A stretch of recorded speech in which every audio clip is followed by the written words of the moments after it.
Hello，大家好啊！燒鴨相信好多人都中意食噶啦，新鮮出爐嘅燒鴨，塊皮出晒煙，脆卜卜，嗰啲肉鮮嫩多汁，好正噶！我哋而家睇點整啦。首先我哋準備一隻洗乾淨嘅鴨先，我哋用滾水燙一燙塊皮佢，等佢塊皮收緊同埋定型，加入少少個人喜歡嘅香料，捽勻佢。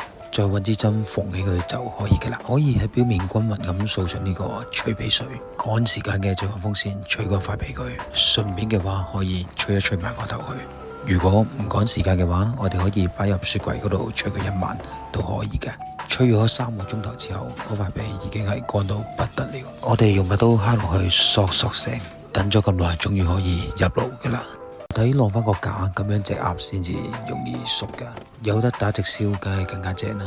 冇得打直燒，就中途底面反轉佢啦。大約1個鐘頭左右，我哋隻燒鴨就新鮮出爐噶啦。個賣相醬卜卜，色澤通紅，自家隻嚟計都算係咁啦。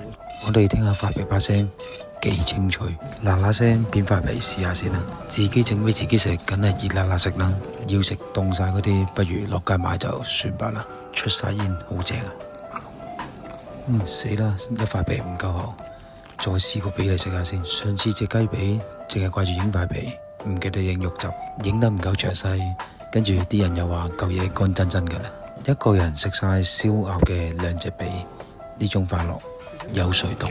唔知有冇人會同我一樣最中意食鴨頸呢塊皮嘅呢？因為頸嘅油脂同埋水分比較少，所以食落去係更加脆卜卜嘅。詳細食譜同埋做法可以睇翻我 YouTube 呢條100幾萬點擊率嘅燒鴨片啦，好多網友都試過成功嘅。好啦，今次又分享到呢度先，下條影片再見，拜。